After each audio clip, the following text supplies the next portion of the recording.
What's happening in the canine industry? For all the latest news, views, and expert opinions, stay right here for the Canine Paradigm. You'll hear from industry leaders, experts, doyens of the industry, learned colleagues, movers and shakers, and the odd randy guest. Get the latest insights and expert advice from both here and abroad from the people in the know. Now, here are your hosts, Glenn Cook and Pat Stewart.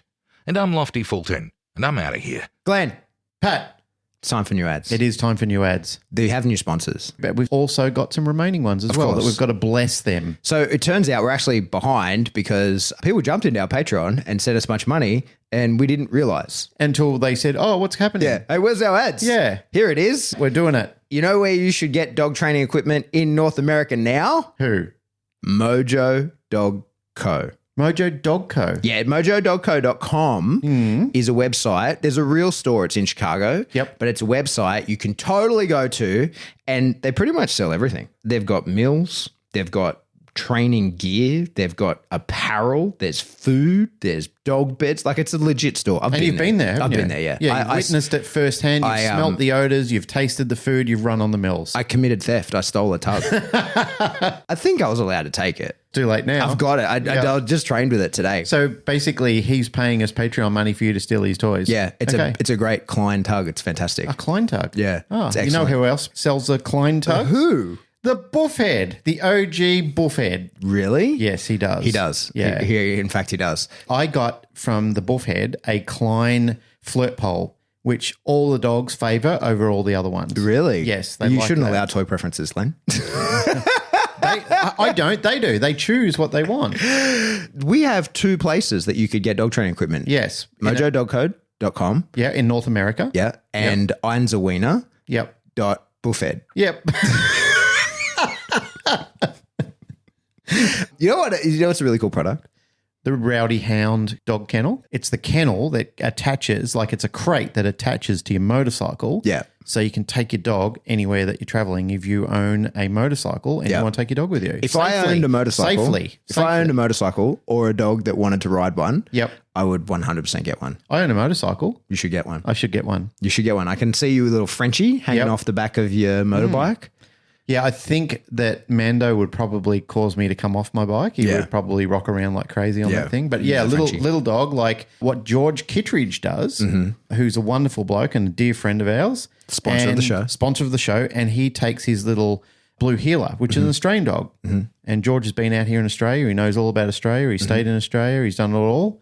But he actually takes his little blue heeler and he rides her all around the state and he teaches other people how to do it as well with their dogs. So not only does he sell the product, but he trains people on how to use it as well. That's great. It is. You know, he should get everybody to do a big road trip up to Canada. Yeah. You know what they could do in Canada? What's that? Go to Dancroft. Dan Croft. Geez, they could watch a puppy class there, couldn't they? Oh, yeah, absolutely. And they're doing seminars as well. Really? Yeah, they've got seminars, they've got teaching, they've got education. But as I spoke to Daniel, who runs Dan Croft, he was telling me all about their amazing puppy classes and they do some kick-ass social media. Yeah, they do. They've got some pretty extreme type of breeds over there that they've got them all under perfect control, like all these American Staffies. They've got all these bull breeds that people complain about, whinge about and say they can't be trained. And Dan Croft has them doing not only beautiful stays, but they also have them on balls. So they have the dog, like inside a tire and the dog's doing beautiful drop stays while they're at peace and at harmony and somebody's walking around. All the owners are there with the dogs. They're having a great time. Incredible. Yeah. Oh, I bet those dogs are well conditioned and healthy. Yep. How would they do that? Probably the best way is to get yourself some canine pharmaceuticals. Hey, you've been using it. I have actually. No shit. Like, jokes aside, Remy was circling the drain. He was in bad shape. And I said to Narelle, hey, I want to try and get him back in condition, see how much longer I can get from him. Because like the mind is willing, but the body is weak. Yep. And so she hooked me up with all the right things and he's a million times better. In fact, he's actually better than he has been in, probably 2 years. And you did a really cool social media content for Narelle the other day, which he really appreciated. I make sweet reels, bro. You do. You are pretty good with your reels. Again, all jokes aside, I'm not just saying this because Narelle's my wife. I make this very clear, but She's actually a genius with that sort of stuff. Oh, yeah. When other people are sort of relaxing and kicking back, I know people are busy and they've got things to do, but Narelle reads white papers. She's doing everything. She's always looking how she can improve the standards in a dog's life. Like, she actually amazes me. She's very, very industrious. Mm-hmm. Yeah. So, Mojo Dog Co. Yep. Einzelwiener. Mm-hmm. Rowdy Hound. Dan Croft. Canine Pharmaceuticals. Yep. Thank you all very, very much. You guys sponsor the show. If you want to support the show, support them. They're the place to get the gear. Yep. And if you get into Patreon and you tick that box, just know that we don't check that very often. So you've got to tell us. You got to shoot us a message. Yeah, it's fine for you to let us know. We really appreciate you. We started off our shows talking about some of our new attributes, things that we've got. Yeah. And we would never have got that without Patreon support. It's Patreon that pays our bills. All right. Enjoy the show. And our sponsors. Enjoy the sponsors.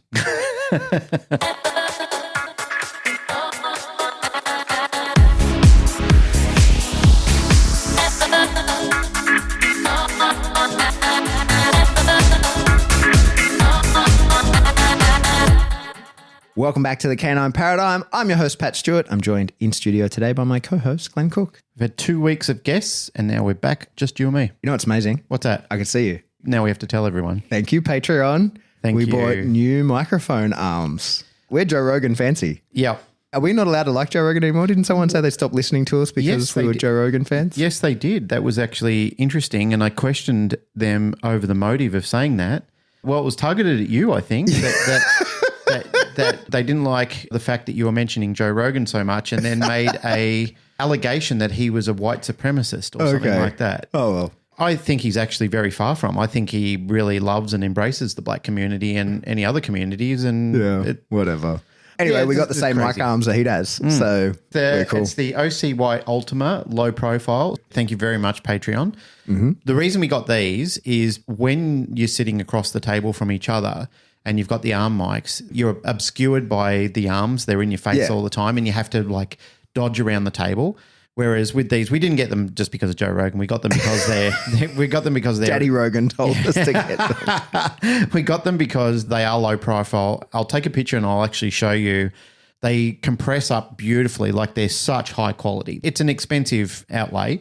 However, because we've got people sitting across the table from us and each other when we're doing it, you and I are looking at each other now without dodging, without doing the dance, dodging around a mic. And it would have been great if we had them when Cam was here because we were doing the same sort of thing. Like when you're looking at one person, then you go to change to another person, you've got to move your head so you can get around the mic. Look, it's no big deal. I'm making it. It's a first world problem, big time. Yeah. But it's made a big difference to the footprint on the actual table. Yeah. So, but we said this is where the Patreon money goes. We're always going to tell you where it goes. It goes back. This is where it went. We reinvest it back into our podcast and back into the quality of what we're doing. And this old stand is going to my house. Yes. So we definitely use them. It's not like we just throw them in the bin or go, you're done with. No. Everything gets recycled or reused in some way. Good episode, not only with Jazz when she was on. Got some really good feedback from that. I think people enjoyed having a guest on the show again. Yeah. And then having Cam on and talking about his little assembled team of scent detection people.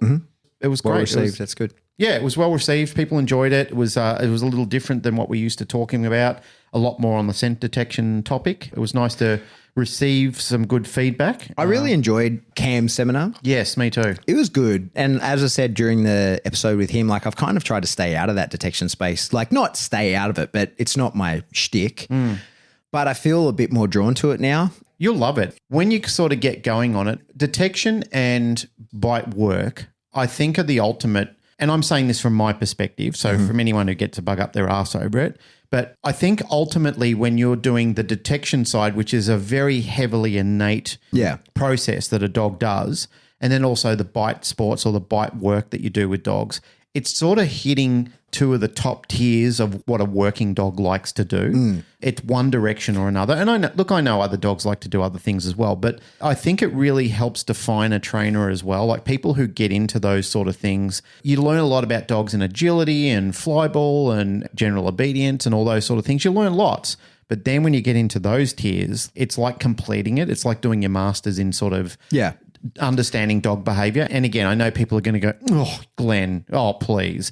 But you have to experience it to know what I'm talking about. Yeah, I agree. I think especially like in the bite work, that's why I am very drawn to that. And now I feel this same sort of draw in the detection space is that like it's helping manipulate the way a dog does dog stuff. Because like you're not really teaching a dog anything. They know how to use their nose, you know what I mean? But you're like saying, hey, but use it to find this and in this way. So like I think that there's like a beauty in the way that it's quite cooperative, you know? Yeah. And I think all like, you know, everything is the same. Like, you know, herding is the same. The dog has an innate desire to do that and you've got to work as a team to get them to a place and all those sorts of things. But I just feel a little bit drawn to it. I'm going to start playing with it a little bit. You know, like I've done plenty of detection stuff. It's not like I've never done it, but I've just not made it my thing. And not that I'm going to do that, but I just feel, you know, a bit inspired. Got the seminar fever, you know, how everybody does. Yeah. Like there were so many of like people I knew who I could see getting the seminar fever and and were like, oh, I'm detection now. And I kept walking around and saying to people like, remember he's phase 0. Like remember like to develop the drive. Don't leave here and get some scent tubes and start imprinting the scent on your dog that has no desire for anything. Yep. Remember to build a level of hunt and then use that. And people were like, yes. I think that's a missing point that people don't realize is, you know, like go out in the field and throw something into long reeds and so forth and get your dog interested in running in and using its nose. Like what we used to call it was switching off the eyes. One of the things that Harley used to do, my old boy, was I used to do this thing with him when I used to pick up a pebble when we were training on this, what we call Lilydale topping in Melbourne. It was basically like very heavily crushed rock and it almost goes like concrete. And I'd pick up a tiny little pebble from the ground that we were training on after everyone was doing it to him.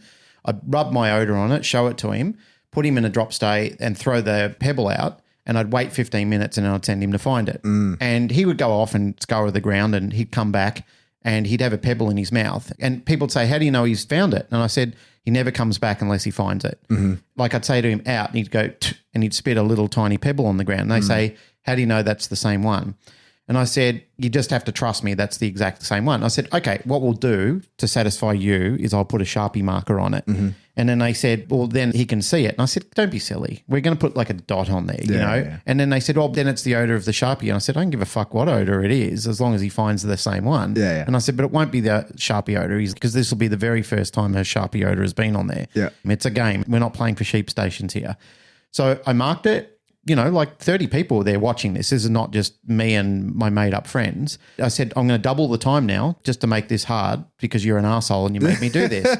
So I made it 30 minutes. We went off, trained some dogs. Harley was in a drop stay. He could hold drop stays for hours. He was great at it. Came back, released him or told him to find. So I gave him a working command. He shot off into the car park. And I'm talking this whole thing was hundreds of square meters of this driveway. He would not quit until he found it. He'd scour the whole ground. And he came back and they said, has he got it? Like I said before, and he comes back if he finds it. Like he'll stay out there the whole time. He's obsessed with this game.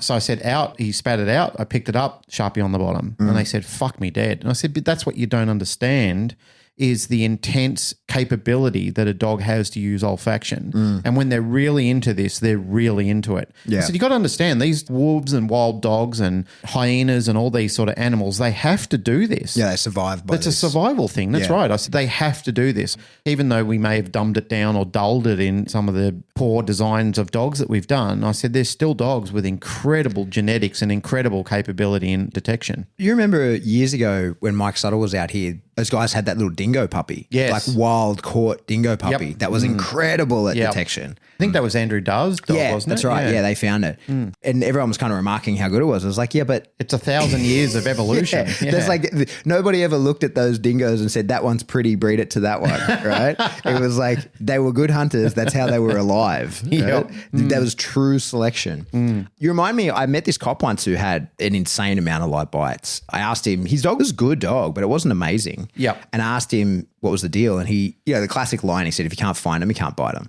And he told me that every day at lunchtime, he buys his lunch and he wears like a glove when he receives his change. He drives to wherever he's going to eat it.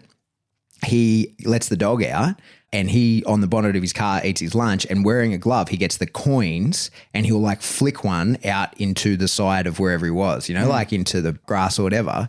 And while he's eating, his dog is out there hunting for that coin. And he said that his dog became an expert in finding human scent where it shouldn't be. Yep. And he's like, and that then when I get a call to a break and enter or whatever, he's like, my dog is an expert at finding human scent where it shouldn't be. And so he gets on the track quicker than any other dog. And from there, he's just tracking like, he's a good tracker like everyone else. And when he's a good biter, when he gets there, he's not exceptional at either of those things.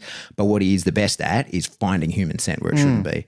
I thought that was pretty interesting. Well, that's the thing, right, is the dogs are already capable of doing this thing. And that's one of the, like when I did my little presentation at the Canine Scent Conference, part of it was around the conversation that you and I had, which inspired me to talk about that a little bit. I didn't want to talk about the science because I was surrounded by people who were far more sciencey than I was.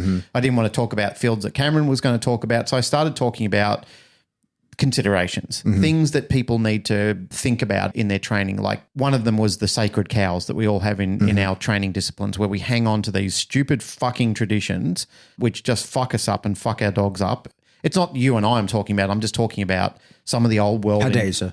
I'm just talking about some of the old world in training where we get locked into these mentalities that we have to carry these stupid traditions, which stop them working to the best of their capabilities. You and I had a conversation when we were in our kitchen doing our pre-show one day. We were talking about, isn't it amazing how a dog will run out on the field? If you allowed it, it would be there all day tracking all the odor on the ground of things that were moving around there during the night. The birds, the possums, the rabbits, they will know every footstep they take. You can see them when they're off, they run straight back in, and you can see them zigzagging and, like pausing where they paused, eating the shit where they shat, self-rewarding themselves during that whole process. And yet sometimes when we do this, we rob them of that capability to do it because we rob them of joy of the work. Whereas when people understand how to establish this scaffolding of doing it properly and building it right, the dog then understands, well, this is the correct architecture of what I would normally do. It's just a different odor that I'm not used to looking for. Yeah. But it's still fun and it's still important. And then they start getting this perpetual reinforcement because they like that as well. Yeah. And I know we've talked about this in various conversations where we've mentioned that exact phrasing and the exact wording, but that's what people need to understand is if you do this right and you do build that architecture like we were talking about before, the perpetual reinforcement that springs from that, and then the dog goes, not only do I like getting to the end of it, but I actually enjoy the work. We've talked about many different disciplines of training, how that pumps dopamine up as it starts to get into odor and the scent plumes start to appear in strength and or the vapor pressure is stronger or whatever it is that the dog is working on at the time, which is vapor pressure or odor plumes or whatever it is. They get excited about it because they know that that's announcing that their reinforcer is close, but they also love the fact that they feel that good about it. Yeah. This is what Valerie does like day to day. If you look back at old videos, it used to be that you'd see her just sprinting in the background of me training Remy. So she'd all be sprinting around. And normally that would be chasing birds, right? But she's an old lady now. She's like 9. She's about to be 9. Yeah, so is Randy. He's 9. Yeah, so now she just kind of pots around. But what she does is because we go like early in the mornings and train, she looks for the possums. Sometimes I can watch. Like she will like track from one tree to another. So you see her, she'll like put her front paws on a tree, interrogate it and be like, yeah, he came down this one. And then she'll track where he went. And if it's early enough and the dew hasn't cleared, like I can see the footprints of the possum, right? Like I can see she's on track. Yep. And she'll track him like from one tree to another. And then you'll see her roll in something and she'll be like, yeah, like now I smell like your pissed possum. I'm coming up. Yeah. Like I don't know what she thinks she's doing. I'm wearing your cologne. Yeah. But then she'll find the trees in and be like barking and sort of like she's quite safe. Like I treat him like I found him. And which is exactly what springers were bred for. Exactly. And so I've never encouraged it. I've never reinforced it. She just does it in her own time. And then I can call her and be like, hey, like it's your turn. You want to train? She's like, yeah, fuck yeah. I'll chase the ball, whatever. Yep. But like in her own time, that's what she does. Just follows her nose around. She's funny. She's like an old lady now. She just kind of pots around. She doesn't sprint and do all the crazy shit she used to do. Although this morning the sprinklers are on, right? She just kind of showered under it. Normally she would run in and try and bite the sprinkler and get the like 8 liters of water blasted into her. But today she just kind of danced around in the rain of it. I'm getting too old for this now. Yeah, she's just enjoying it. She's enjoying life. You had a topic. I had a topic. We got derailed. Ambushed into the scent detection talking. Yeah. Well, it's not too far from it. So last week when we were talking to Cam, I discussed that Axel, my son, had a tantrum. Yep. And you filmed one the other day where he was having a little... Oh, that's nothing. But that was funny. Hey, there was a frustration thing about Yeah, he definitely trying to get his fork into his food. That's really interesting to see, like that level of frustration build, and then like him quit and get angry at the whole situation. I think I watched that probably a dozen times just to get my head around him. Look, I know what he was doing, but it was interesting watching his whole body language. Like even the way he put his hands over his head, like, oh, fuck this. Yeah. And just trying to deal with the situation. Like, I'm trying my best at this, but it should be easy, and it's just not. Yeah. So in that video, for anyone who didn't see, it's on my Instagram. It was on. It was just a story that I put a story. Up. Okay. Yeah. What did you label it? You called it something. I said it was a short film entitled "It's All Too Hard, Fuck This." Yep, that's right. Yes. So he's sitting there. He's with grapes. You can't give little kids full grapes. You have to cut them in half, or it's like a choking hazard. So I've cut them in half, and then people messaged me and said I cut them the wrong way, but he survived. So I guess I didn't. I guess I didn't cut them entirely. Mate, you would believe I put up a photo. So I've had to go through all these old photos because they're putting in a new Afghanistan installation in the war memorial, and a friend of mine's involved in it, and I have to go down and give an interview and stuff, and they wanted some photos of me and any equipment that I can give them because they want to have like this. I'm going to have not like a dedicated section to me, but like I'm going to be a contributor to a part in this thing in the war memorial. So I had to get some photos, right? Cool. That's quite something. Yeah, it's cool. Yeah. And it's because I know someone. It's not because I did anything cool. But yes, you did. You're a commando. But I mean, like, it's not like... Anyway, so I had to find all these old photos, right? Because they wanted photos. And like, I've got like on my phone a couple of photos that I use when people are like, oh, have you got a photo from when you're in the army? And I've got like 4 or 5 photos, right? So I had to find different ones. Yeah. And there was one of my first ever deployment, right? Yeah. And I put it on my story, and the amount of people that fucking messaged me. Is this about the way you're holding the rifle? The way that I had the barrel of my gun resting on my toe. I was like, oh, I'm sorry. I was carrying an 18-kilo machine gun designed to be mounted to a fucking vehicle that I carried everywhere with me for 8 months. Keeping the muzzle out of the dirt, as you're supposed to do. Excuse me if I rested it on my fucking toe for a moment. Excuse me. Let me just cast my memory back and remember when you were there. Oh, right, you weren't. You've never done that? Oh, go fuck yourself. And then someone was like, oh, and there's tape on your gun. Like, yeah, no shit. When it gets dusty, it's a fucking good idea to put a bit of tape over your ejection port on a machine gun that doesn't have a dust cover. Yep. So again, go fuck yourself. Yeah. Right. Anyway, people are welcome to their opinions, I suppose. Yeah. You're welcome to tell them to go fuck themselves. I told a couple. Yeah. Anyway, where are we going with this? We're talking about back to your son. Yeah. So he's like 15 months old. Yep. And he had a couple of weeks ago his first legit tantrum. Oh, okay. So babies are often frustrated. They want stuff. They can't communicate, all those sorts of things. Yep. It's very difficult for them to convey what they want. He's in between that stage of being able to communicate vocally and... Yeah, he can make sort of grunty kind of noises. Yeah, I've read about it, how frustrating it is for them. They can't talk to you. Yeah, he's in a weird in-between stage where he has like his own hobbies and interests, like he likes to do stuff. He has desires to do things, but he can't necessarily convey them. And he doesn't understand the bigger picture of anything that's going on, really. That's that sort of 15-month mark. So at night, what he tends to do is like he has his last bottle and then he plays this game. We've got this new couch where he just loves to kind of run from one end of the couch to the other. And we take all of the pillows off of the couch, and they kind of create like the floor thing that he falls onto. Yeah, he falls onto that. So he loves this game, right? Yeah. He runs around, he crawls, runs, flops, like does this thing where he just goes end to end, and we kind of semi-chase him, right? Yeah. And it's his last thing before he goes upstairs to begin the bedtime routine. It's like he gets out his last bit of energy. So one night he's doing that and he loves it. It's hysterical. We're all laughing. It's a great time. And then it's like, okay, he's fallen off too many times. You can see that he's so tired that he can barely keep his shit together. And it's time to go upstairs. So I grab him and I'm like, come on, mate, let's go upstairs.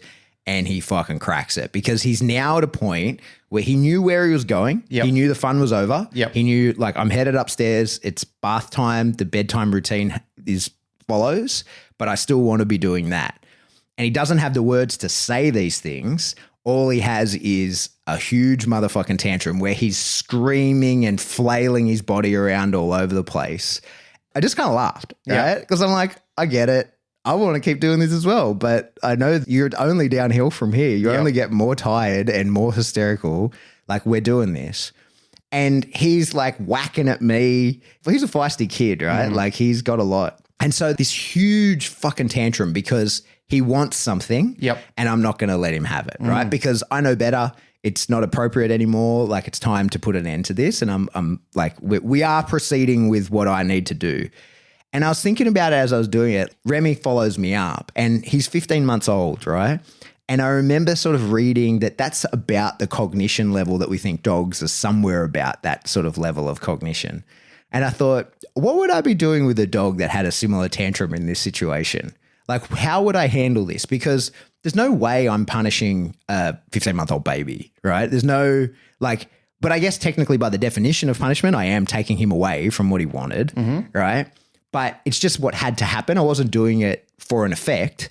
I was just like, you know what? You can have this tantrum and I'm going to support you through it. I'm understanding of it. I'm not mad at you. I'm just going to sort of be like, cool, man. Like, but this is what's happening. I'm not going to let you continue running around on the couch. You are coming upstairs. You are taking off your nappy and you are getting in the bath. That is what's happening.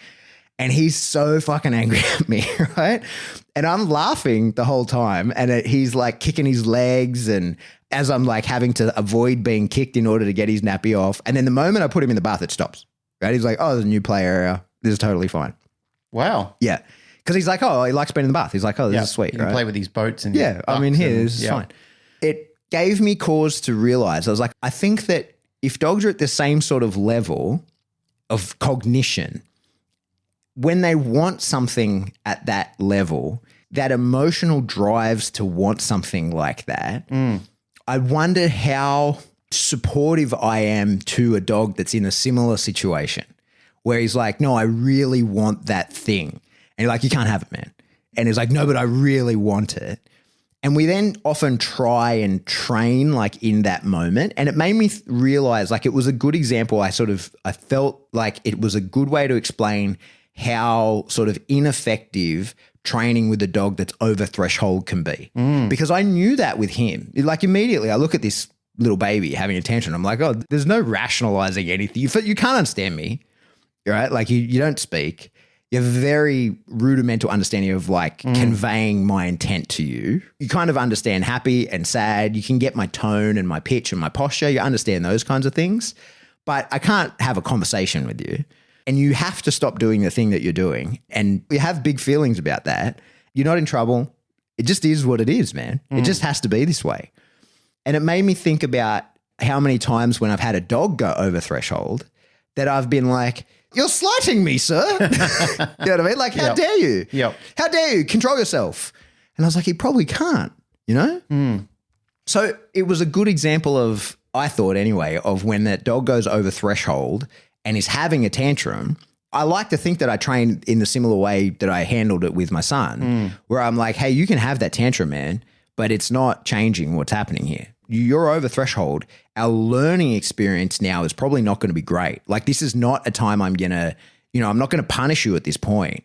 I'm not going to try and turn this into a learning process beyond managing you through it at this point once you're over threshold like that.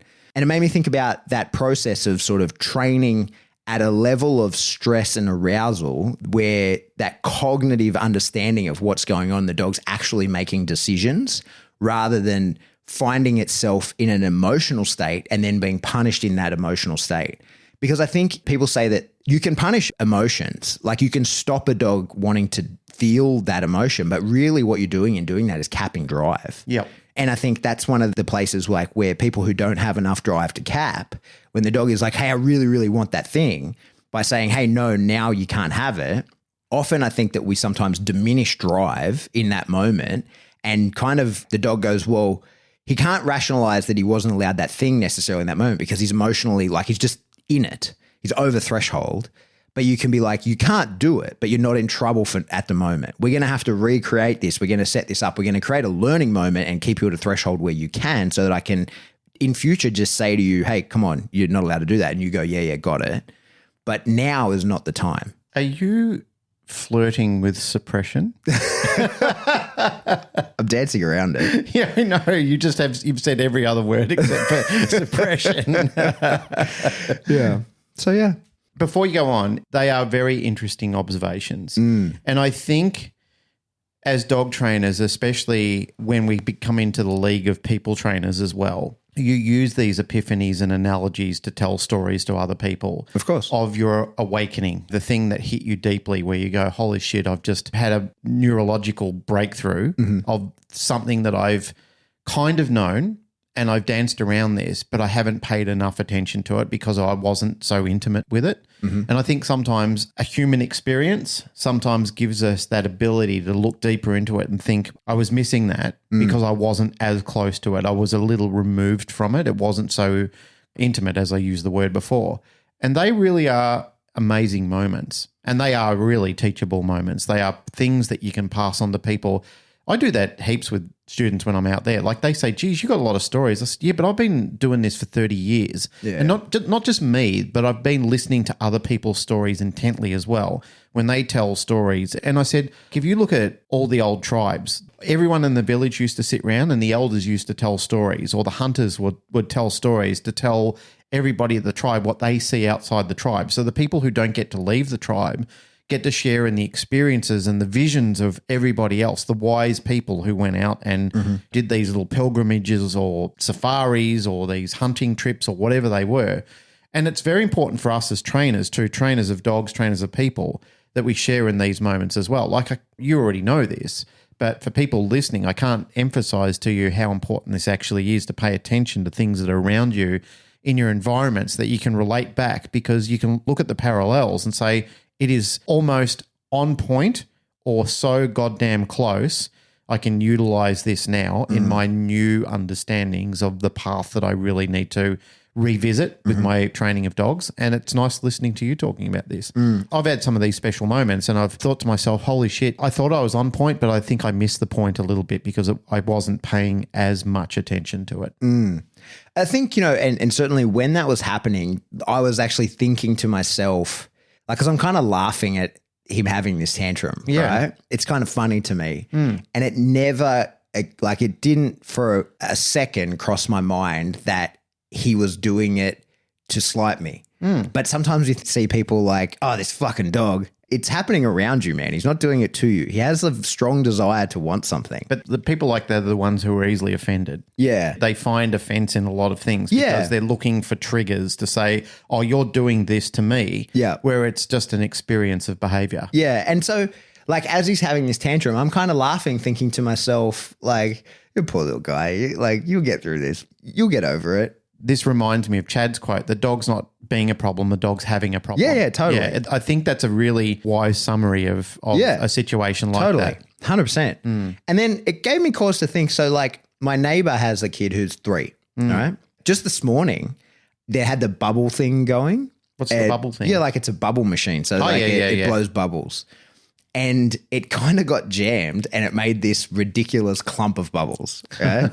And he got so excited by it that his body was trembling as he's watching these bubble get bigger and bigger and bigger in this cluster of bubbles. Instead of it creating individual bubbles that are flying off into the sky. So it looked like a sacred geometry of bubbles. It did. Yeah. And he was literally, body is trembling with excitement as this is happening. And it made me think again, I'm like, fucking hell, when's the last time I felt like that about anything? Yep. Right? When's the last time that you were trembling with excitement? Oh, mate, I'm telling you, I remember some of the joys that I had about being a child and some of the grandeur about, even going down the beach. We used to go to this place in Melbourne called Rye. You go down there now as an adult and you go, but as a kid, it was fucking amazing. And I remember those euphoric feelings. Yeah. And I yearn for them again, but it's weird you don't experience those same sort of things because your mind is focused. I've got work, I've got responsibilities, I've got to hustle, got to do all the... Where kids are going, look at all this magical shit. Yeah. So this kid's trembling, squealing, watching this bubble get bigger and bigger.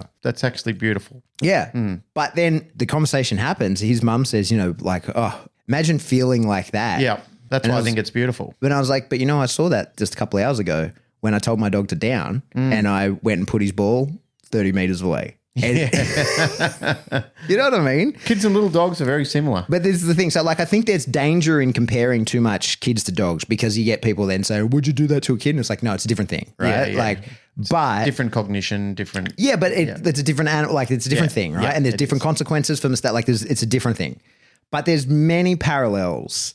And I think that as I'm watching this kid literally trembling at the idea of just looking at a bubble, I'm thinking of my dog holding it down, literally trembling, and, you know, like inching, like creeping towards it, and me thinking, this motherfucker's breaking the down position, right? And it's like, give him some credit, man. You've got a dog that has this overwhelming desire to get that ball that not only is innate to him, but that you cultivated. You fucking helped him develop that. You built that to the brink of what you could get it to, because you wanted that level of desire to have something, that level of arousal. Yep. Am I going to let him crawl out of the down? No, I'm not going to allow it, but I'm not going to get fucking angry at him. That's for goddamn sure. In the same way, I'm not getting angry at my son who's having a tantrum for the first time and having an emotion that he's had overwhelmed by and has never felt before and doesn't know how to manage. And I'm not getting angry or feeling slighted by a kid who can't hear me because he's so excited to see the bubbles come out of the thing that he's trembling, that when my dog does the same, I'm still not going to allow it to happen. Yeah. But I'm definitely not going to be like angry that it is, because the fact that it is happening is great. Like the fact that he feels so drawn to the thing that I'm ultimately using as a reinforcer, that he is having a hard time controlling himself in that down. Now, of course, I'm going to teach him that he's not allowed to do that, right? Like he has to learn that he's not allowed to break the position, and that by creeping forward like that, he actually made it more difficult to get to, and he prolonged the experience, and he blah, blah, blah. All the things I'm going to do to teach him that. But it made me kind of feel not differently, because I already felt this way, but it reinforced the idea that like, I'm not going to get mad at you for displaying the attributes that you have been genetically selected over the last 150 years, and that I went out of my way to cultivate. The fact that you're displaying it is not going to piss me off, right? It just sort of, I don't know, it helped me conceptualize something that I've felt for a long time. It's redefining. Yeah, it felt like I was like, this is what I want to try and convey to people, is that especially when you're trying to drive cap, right? Like when you have a dog that's really super into something and you're trying to control it around that, is that like the dog almost never is displaying that level of drive towards that thing to piss you off. That's what's happening to him. And chances are you probably cultivated that. You probably built that level of desire. I'm not saying you shouldn't do anything about it. Not by a long shot am I fucking saying that.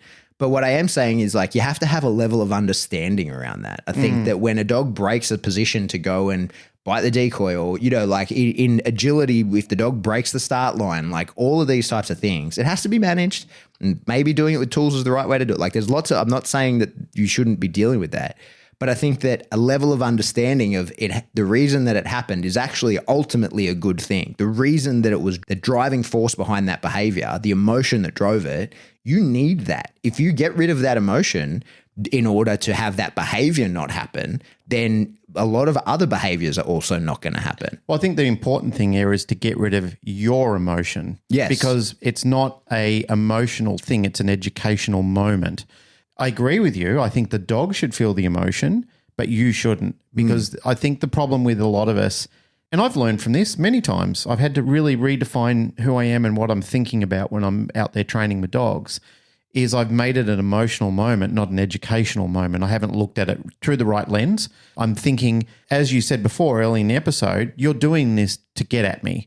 And that's completely arbitrary way of thinking. Yeah. You know, that itself is just crazy. I know dogs can be a bit sneaky sometimes and they can push their luck and so forth, but I don't really think, now that I think back on it a lot, that they're doing it to get at you. They're just doing it because the opportunity presents itself. Yeah, because I just want to. Yeah, that's right. I just want to, and I need it. It's like a pacifier for me right now. I need it because I'm feeling so overwhelmed with emotion myself, or with drive or energy or whatever it is. I just need to get to the end of this to help me relieve the way that I'm feeling. I think for us, the danger is that we're also overwhelmed with feeling that the dog has betrayed you, that the dog is fucking you over, that the dog is doing all these sort of things. And I think as I've been educating people a lot these days. One of the bigger messages is, if you feel that way, put your dog away. Don't get involved in training. This is the perfect time to end training. Yes, you may not have achieved what you wanted to achieve, but you're certainly not going to go further back from here, which you're in danger of if you stay out on that field and push it from there, because you are going to go into dangerous red line territory yourself. And that's a really fucked up place to be in a training platform. Yeah, for sure. The lesson was kind of, for me anyway, was controlling arousal. Yep. I think that keeping the dog in a level of arousal that is of benefit to you and the dog in the session. Yeah. And of course, you have to be able to cap that. Like there is ways, that's part of training. But that's training, right? That's part of education. Training. Yeah. But doing that at a threshold where the dog can learn. Yeah. Like I think that's what I wanted to convey, is that there gets to a point where arousal gets so high that the dog really is going to struggle to learn with any amount of nuance. And for sure, you can punish at that level. But first of all, the amount of punishment might have to be quite high. The aversion is going to have to be higher than the draw, right? So that might be very high if the draw is very high. But also, it's unlikely that you can convey much nuance in punishment at that level, right? Because now the dog is so hyper aroused that he's going to know that he's not allowed to come into that level of arousal, but he might not realize that it's like in that specific circumstance. And you might find a generalization that you don't want. Yeah. Right. And I think this is like, commonly you see this and people will say, oh, you flatten the dog out. Yeah. And very often that's because of a punishment that happened where the dog was like, okay, I get that I shouldn't go into that level of arousal, but they don't have any more specifics beyond that. Yep. So the dog was like, I just got to stay flat and I'm nice and safe when I'm flat. And I never want that. I want my dog to know that he can come to his highest level of arousal and show me that extreme drive, expression and desire, but only at particular times, and that he should keep himself below threshold at other times and stay cognitive with me. Yeah, I entirely agree with what you're saying there, because often when I refer to it, there's times where we're dealing with three states of arousal. You're either melancholy, you're in the right state of arousal where you're cognitive and prepared, or you're in a manic state. And this is an explanation of it. It's not absolutely accurate. It's just a way I use to describe it. But I find that when you're in either of those melancholy or manic states, it's very difficult to try and inspire or control because you either don't want to or you can't. The level that you have to work at and try and train at to try and cap at those higher levels, that's damaging. I really think that it starts to strip away a lot of the relationship that you have, the fundamentals of what you're trying to build. Whereas when you bring it down to a capability where you are cognitive, I'm also trying to develop a bit of a flow state in your training mindset. You're trying to reach that perfect middle ground, the Goldilocks state, just right. And that's something that many of us, we're trying to focus for, because when we are trying to build to high states of arousal, we're actually trying to build a funnel around it so we can push it towards that area and drive it there. Exactly. And present it to the dog and say, that's where I want you to express yourself, nowhere else. Like, don't go left, don't go right, stay center of mass. That's where I need to drive you. And often we forget that when we do this sometimes, we're not really defining the terms properly because we're in a race to get there. And this is when you're clunky with training, when you're not really gathered your thoughts and you just want the dog to express, but the dog starts to express left, right and center. And you think, fuck, you're doing things that I don't want you to do. But you didn't define it properly at the start. Like, you actually didn't build the scaffolding properly around that exercise where you've said to the dog, no, that's not what I wanted. And bringing the dog back and helping the dog ease back into that situation and say, all right, here it is. I'm going to say errorless, but I don't want to say that in a definitive state because nothing can be entirely errorless, but as errorless as it can be, where you can point the dog to it and say, there it is. There's your opening, and let the dog seize it and express fully into that and literally dive bomb into it. And then you can give it everything. Like, you can teach it how it has to be, but that's incrementally, that takes time to get there. And it's a very hard and stressful thing. And that's why I'm saying that's why you're going to be battling with your own emotional demons when you're doing this. Because you yourself are going to be saying, fuck, you're not listening to me. You're not doing what I want. But if the dog could probably communicate with you as a human being, it would turn around saying, well, I didn't understand what you asked for. I'm not capable of it. I'm not capable of it. That's exactly right, like your child did. And I think those epiphanies that we have along the way, when you can see this and you can correlate it, you kind of have those, oh, shit, and the light bulb flashes in your head. And you think, yeah, that's why I've been having difficulty when I've been doing this, because I'm feeling anger and emotion about the dog not doing this, and the belief that the dog deliberately didn't do it because it's having a fuck you moment where it's just having trouble trying to define the terms of the exercise. Totally. Yeah, I had another one. So I've got one of the young Mallies with me. Jazz is a jiu-jitsu comp, and so I've got one of the dogs. And so when she's going to bring him over, they're 7 months, right? Yep. 7 months old, which in my mind is still a very young dog. Yeah, it is. I've got Mando. He's exactly the same age, and he's still a baby trying to find his way through things. Yeah. Normally, if a dog's going to come and stay at my house, they're a full-size dog. Yeah, but this is the issue, but they've got a baby brain. Yeah. So this is the issue. So when I'm like, oh yeah, 7 months old, whatever, they're puppies. If a dog's going to come and stay at my house and live in the house, right? Well, not in the house, but even be in the kennel, like be with my family, usually what I'll do is meet someone, down at the street or wherever, and we need to migrate to the house together. And along that path, Remy will get to know the dog, right? And especially if they can be off leash together and we move somewhere. So what I would normally do, and I wish that I'd done, but didn't think I needed to, and I'll explain why in a second. Normally I would go and train somewhere with Remy. I would do a session. I'd get Jazz to do a session with the dog, and then we, in parallel, like we're just sort of separate, both dogs on leash, they do their own thing. Yep. And then we'll go for a walk. Doesn't need to be far, like 100 meters or so. We just need to, more than 100 meters. We need to go like on a bit of a journey. And it's neutral territory. Yep. And they need to move together. into each other. Yeah, it's good. It's creating that proper energy. Yeah. And then put our dogs in our individual cars. We go to the same place. We open it up. The dogs get out and they go, hey, you're that guy that I just hang out with. Come on in. And Remy normally would then be like, come in my house, man. I'll show you some cool stuff. Right. Yep. And they're fine. But that's with adult dogs. I need to do that. With puppies, he's usually like, oh, hey, puppy. And he'll play with it for a bit. And then he's like, I don't care anymore. You're boring to me. Right. Yep. And in my head, these dogs are still puppies. So I said, just bring him over. What a fucking disaster. Right. Because Remy's like, that's a dog. He's bigger than Remy. He's bigger than him. Yeah, like I said, they're full-size dogs in baby brains. So he's like, that's a dog. And I feel a very strong draw to that dog. And so because of the level of obedience that I have, I could just call him back. Let's be honest, not that I needed to use a great deal of compulsion at that point, but only because I had in the past was I able to call him back, right? It was a very strong draw to this dog. He really is into it. Now, I've got Richard, and what's funny about – I'm not sure what the other one like, Roger. I'm not sure what he's like. I haven't spent much time with him sort of away from training. But Richard's actually very similar to Remy in a funny way in that he's very drawn to dogs but has zero dog aggression. Yep. And so the two of them together have this really bizarre energy where they are like locked onto each other, and it's like there's this weird sort of dominance of like who's a more powerful dog. And Remy does that to dogs. He given the opportunity in a confined space, he will annoy another dog until it corrects him. And then he's like, oh, that's the level. Yep. And he then stops. But he doesn't have like dog aggression, So he just does this weird dominance posturing thing until a dog goes, stop it. And he's like, okay, got it. Yeah. Right? And that's where he stops.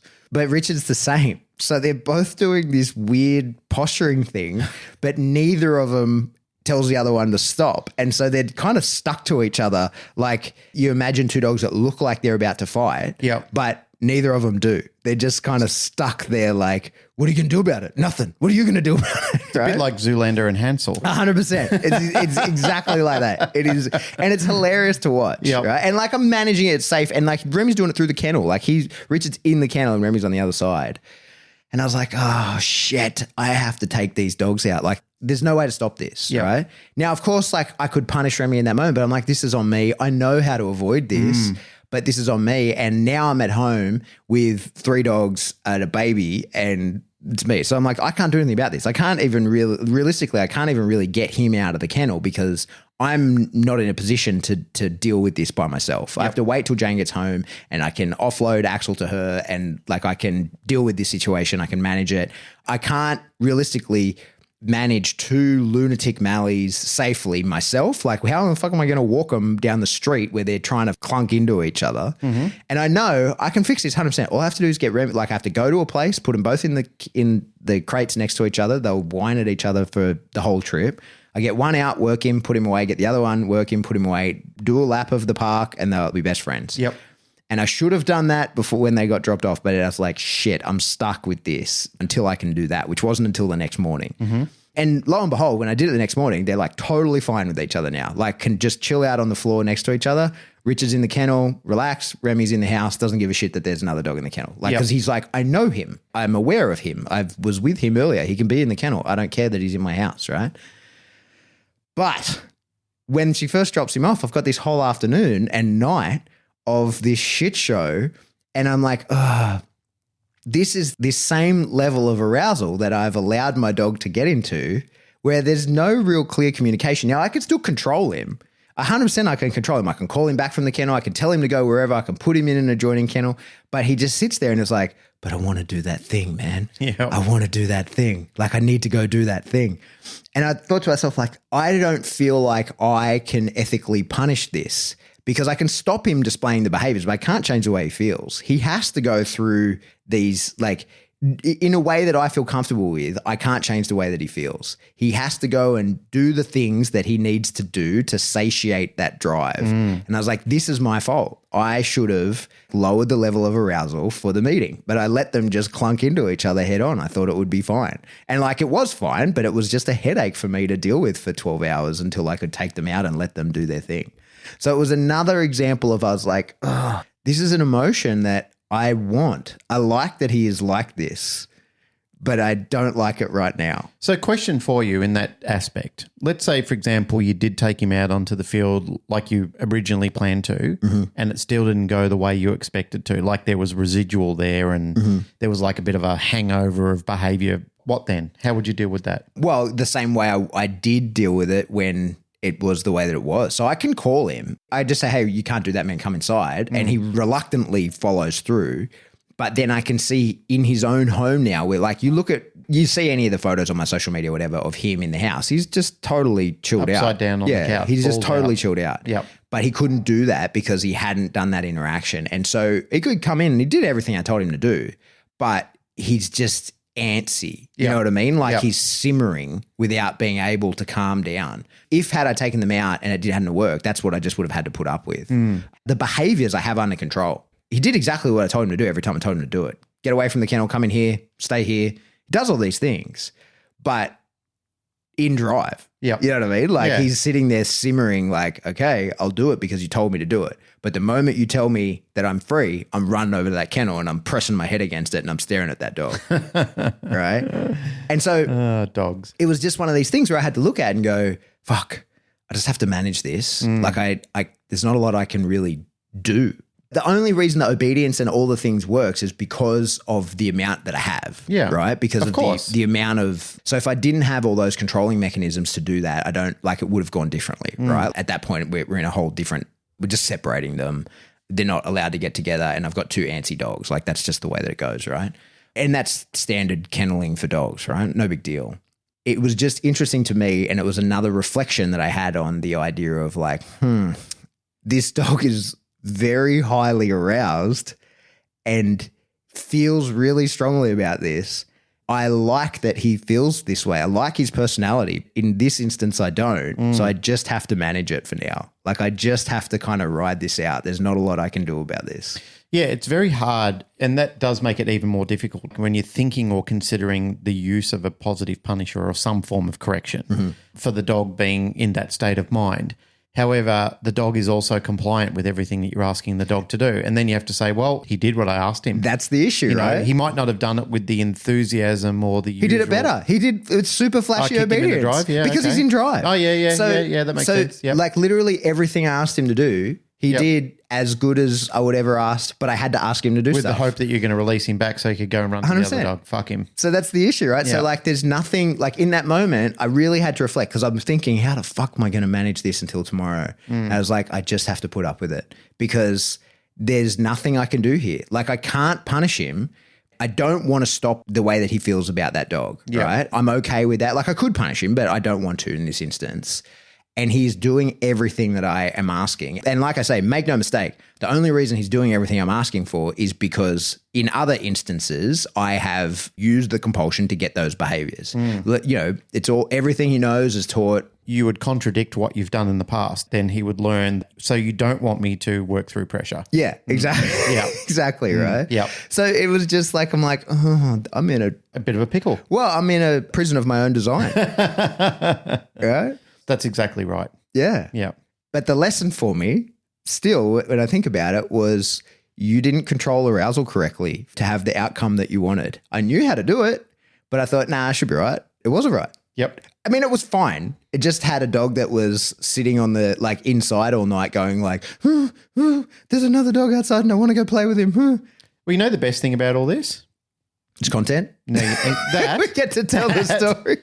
Everything is content. Yep. That. And now you know. Yeah. Oh, yeah, for sure. I think they're some of the best breakthroughs that you have sometimes. We had that discussion. We've got NETF again here, a new block 1, brand new group of students. And we literally had that story is not the same one that you and I just talked about, but the life experiences that you have, now you know. Like you didn't know before and it was theory until you tested it. But now you know. And the reason why I say that is because we've been echoing the old Maya Angelou quote, do the best you can until you know better. Yeah. And when you know better, do better. So now you know, and now you know, well, that's not the way to do it again. The next time I do it, I have to go through the rigorous routine of taking him to a neutral location, phasing them in together, having the sort of dogs getting to understand each other and go, hey, I know you, come back and hang out my joint. To give some perspective, when I was leaving to come here, Remy's asleep on the floor and I walk through the house with Richard. Remy's like, oh, he's leaving, is he? See ya. Doesn't get up. Yep. Like, oh, I don't care. Yep. Because we've done the things. All that. We've done the things. I don't care anymore. That stark contrast between letting him express it in the right way, because he's like, I need to run around with that dog. Like, that has to happen. And we'll do it in a circle in the kennel if that's what it takes. Yep. And routine to a routine fixated person or animal is very important. Especially anybody who has people who are on the spectrum or anything like that, like routine to them is really, really, really important. I'm not just talking about people on the spectrum. I'm talking about anybody who's routine orientated. Yeah. Anybody who's gotten into the routine of going to gym or having a coffee in the morning or anything like that. Like missing those routines can really fuck your day up. Yeah, totally. Yeah. I was talking about this morning on the Patreon live stream. Like I'm trying to make a bit of a video. Jane watched Dog the other day. She was on a flight and watched it on the plane, and I haven't seen it. You know, it's the Channing Tatum one with the Mallee that everybody got upset about, and no one should get a Mallee.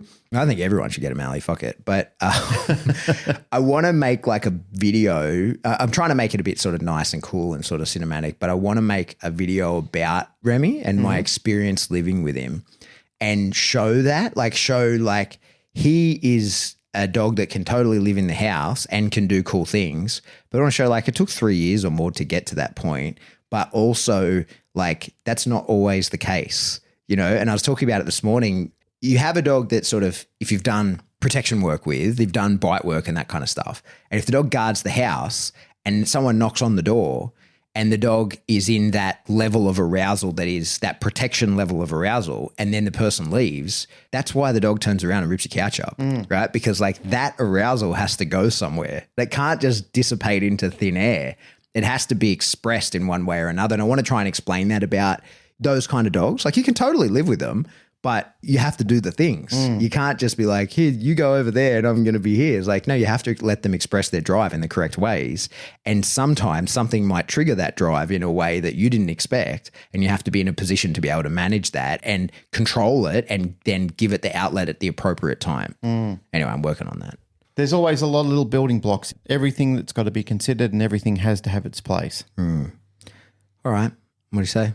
Before we wrap it up, I got bitten by a dog today. Oh, you did too, yeah. Yeah, you saw it. I showed you on video, but I thought I'd share it with everybody as a learnable or teachable moment because I'm going to keep it to show my staff. So long story short, what happened was I went to one of our other boarding kennel locations. The reason I went there was because the staff rang me and said they were having trouble getting into the kennel with one of the dogs. It was threatening and posturing. It was a German Shepherd. And I said, yep, no worries, I'll come round. Some of the girls that were there were young staff as well. So I thought this will be great to teach them as well. So I said, when I get there, I'm going to teach you what to do. But still, if you feel uneasy in any case, just call me and I'll come around, which I usually do. That's part of my role, as I go around and help them get dogs in or out or whatever that have suddenly decided to posture in kennels. And I've been doing that for 12 years. For me, it's a no-brainer. Even if they're wildly aggressive, I can usually easily get them out with as little as conflict as possible. Mm-hmm. And I show the staff how to do it. So I've been teaching people for years how to do it. I'm on my way around there. I get there and they've got a little dog out in the yard. We've got these nicely contained yards and the dog was playing. He was in and out of this little shell pool and then he was pissing around on the yard. I turned up and I said to the girls, what's he like? Is he good? And they said, yeah, he's fine. And it was a Lagotto, bigger poodle sort of version. Mm-hmm. Lagottos can be a bit fucky as well. Sorry, Lagotto people, but they just can be. Mm-hmm. I looked over the fence. The dog came to the fence, wagging his tail. He's sitting there with a happy look on his face.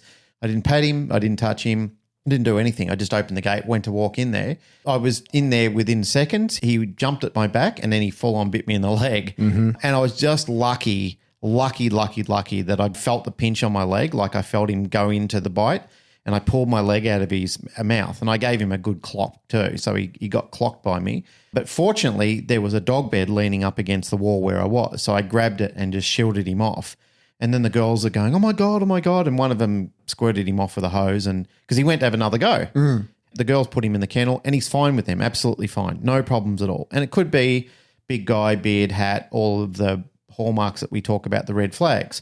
But as I said to the girls, they said, how did you remain so calm? And I said, it's not the first time I've been bitten by a dog. For me, it's a Sunday. I've done this as a sport thing for years, so I don't have the adrenaline. And it fucking hurt. I'm not going to downplay it. It hurt. It didn't break skin, but he certainly bruised me and gave me a bit of swelling on my leg. But the thing is, as I said to the girls, is look around your environment when these things are happening because we go into panic and we don't look. And I said there was a bed there which I could grab and use to shield myself to bump him away. And I said, because there's no point in trying to create a conflict where I'm trying to kick him and he's trying to bite me more and me getting hurt and him getting hurt. Continuing the cycle. Right. And then I've got to explain to a client that all they'll hear is that I kicked their dog. Yeah. Whereas in fact, I got bitten by their dog first. But the point is, in those sort of environments, look into your environment before you go into a yard with a dog. Mm. Don't just walk into a yard willy-nilly with a dog before you examine the environment. And you can't take anything for granted. And I kind of did with this little Gotto. I looked at him and I thought, he looks pretty passive. There's nothing really there that I would be alarmed of. He didn't bark. He didn't make any of the usual sort of nervy, aggressive tendencies, but he full went to bite me. I've caught it. I've got it on video. I'm going to use it to educate all the staff. I'm going to show them what to do. It's important that they see these sort of things. And if it happens with them too, we've got security videos. Not that I want it to, but we use these as teachable moments. You and I started this conversation off about teachable moments. Mm. I want that to continue with these type of things as well. Mm. I showed the NDTF guys. They were appreciative that they got to see my misfortune, and which is their benefit. But these things, no one wants to see anyone get bit by a dog. No one wants to see anyone get hurt by a dog, et cetera, et cetera. Once again, it is a good teachable moment. Mm. The one thing that I want people to learn as a lesson by this, which I was able to do because I kept my cool, I was looking around and it was just fortunate to be there as well. But when I went in there, I always looked, there was a shell pool to my right and there was a bed to my left. I had that in my memory. So as soon as he bit me and I got him off, I just leaned over, grabbed the bed and put it in front of me and just ushered him away and pushed him towards the kennel. Mm-hmm. And as soon as I did that, I had my whinge. I said I was pissed off about it. And then I went out and dealt with the shepherd. And as soon as I went in the aggressive shepherd, I got a bed, I walked in there and the shepherd just ran to the back of the kennel and gave me no grief at all. And yet this was the dog that I was expecting to have some pepper from and I got bitten by a fucking little Lagotto. Yeah. It was irony. Yeah, that's funny. It is. Well, I'm glad you're okay. I'm okay. I've got a little mark on my leg, but that's it. Yeah. Getting bitten by dogs is no fun. It's incredible for just a small little bite, just a tiny, tiny little grab. It's seconds, like I'm telling you. It was just literally seconds. But just because of the pressure that comes from it, actually, I would have been more pissed off if he ripped my jeans. Because, these are irreplaceable. Well, they're Aaron Williams jeans. Ooh, I like them. They're very comfortable, and I really like them. And I would have been more pissed off if he ripped my jeans than he bit my leg. Oh dear. That's it. That's it for another episode of the Canine Paradigm. As always, if you like what you hear, like, rate, share, subscribe. Do that through whatever subscription service you download us from. Our Insta is growing. Thank you. Thank you, people, for following us on Instagram. Glenn did it. Got the Insta to more than 10K. All of us did it. We all contributed. No, I didn't do shit. You did it. That's true.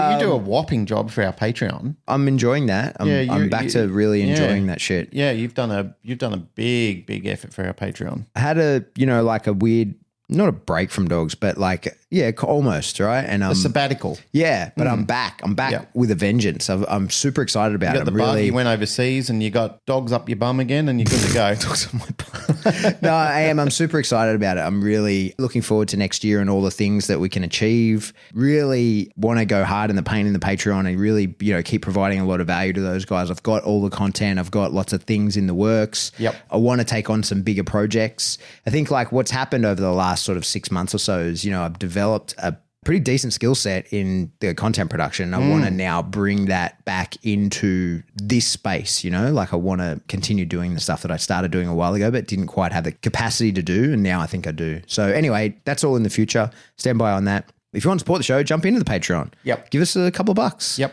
$3 a month gets you access to a giant backlog of information. $10 is into the live streams, and you could give as much as you want. The other way to support the show is to jump into Spring and get yourself a t-shirt.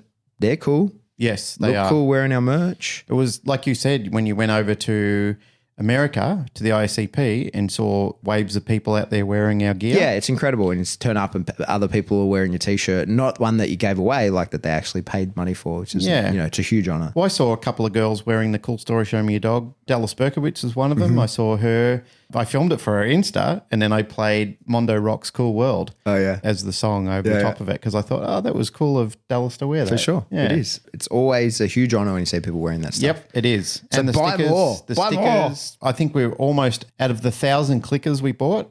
I've got probably half a bag left, which is probably it's time to re-up all of our merch supply. Yeah, we've got to get more clickers, stickers. I've been sticking them everywhere. Let us know what other branded merch we should get to give away to people. Yeah, that's a good idea. Yeah.